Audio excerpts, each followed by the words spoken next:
Vamos a mais um tema então. Após a polêmica envolvendo um vídeo apagado de Olavo de Carvalho em seu canal no YouTube, o presidente Jair Bolsonaro disse por meio de nota que as críticas do escritor a militares, abre aspas, não contribuem com o governo. A nota foi lida pelo porta-voz da presidência, general Otávio Rego Barros. Nós temos aqui um trechinho, Suas recentes declarações contra integrantes dos poderes da República não contribuem para a unicidade de esforços e consequente atingimento dos objetivos propostos em nosso projeto de governo.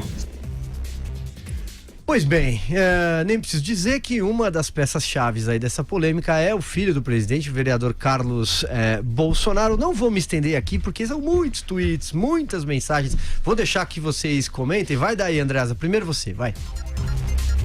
Então, é evidente que essa manifestação do presidente da República por meio de seu porta-voz é uma resposta à pressão do setor militar que vinha sendo atacado pela ala anti-establishment, especialmente na figura do escritor Olavo de Carvalho.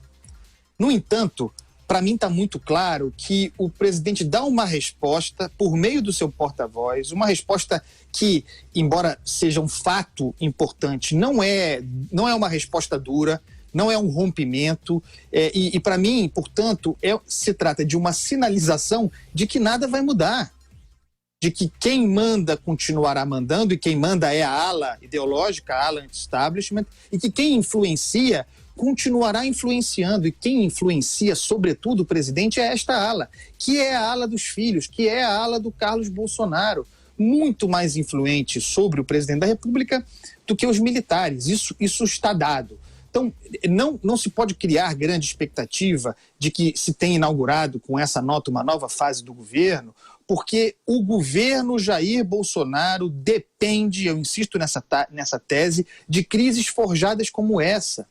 Depende desse discurso de oposição, depende desse discurso de combate ao estamento burocrático, ao establishment desde dentro. A campanha permanente de que eu tanto falo aqui, a necessidade de choque permanente para alimentar as tropas, para encobrir algum grau de incompetência e para fazer a tal guerra cultural, que é o que está em curso.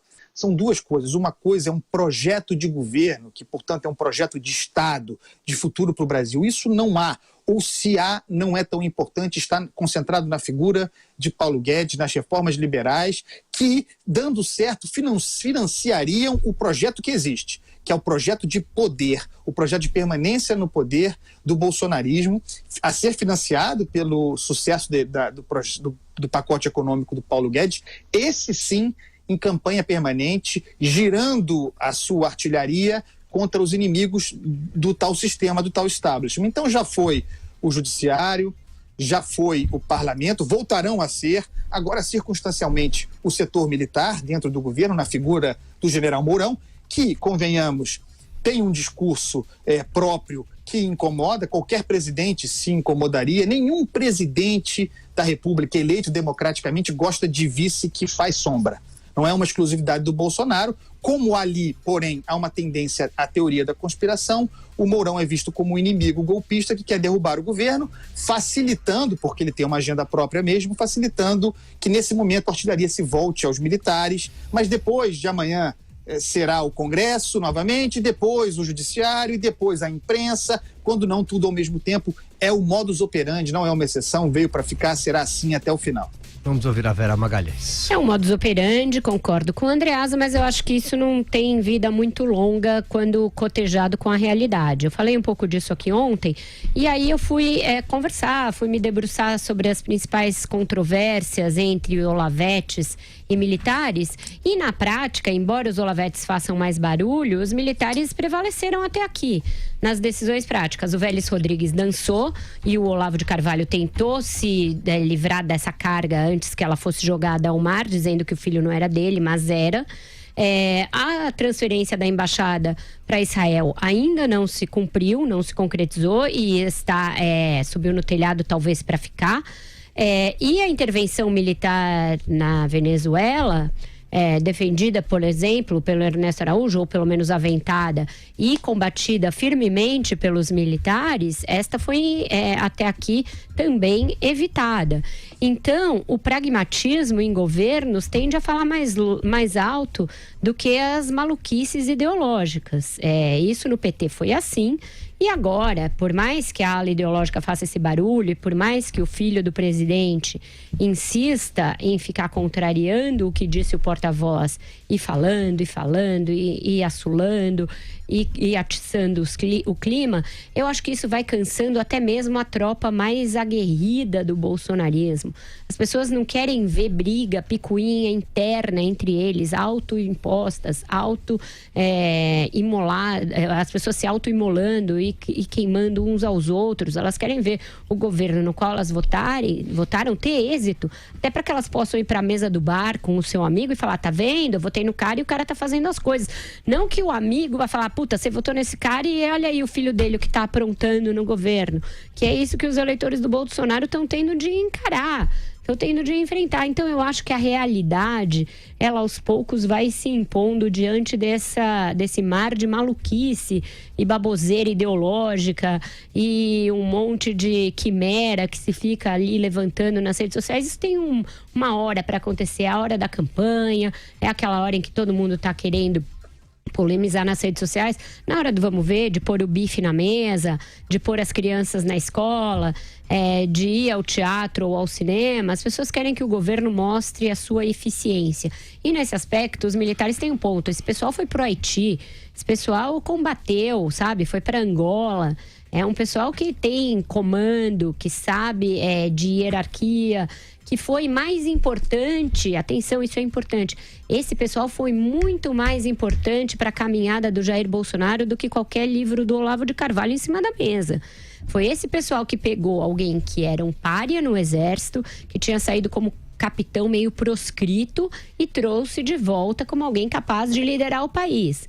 Quando o general Eduardo Vilas Boas, lá no ano passado, fez aquele tweet falando do risco de uma crise caso o Supremo Tribunal Federal soltasse o Lula, ali ele estava mais ou menos empenhando o apoio do Exército a alguém que antes era visto com desconfiança pelo Exército.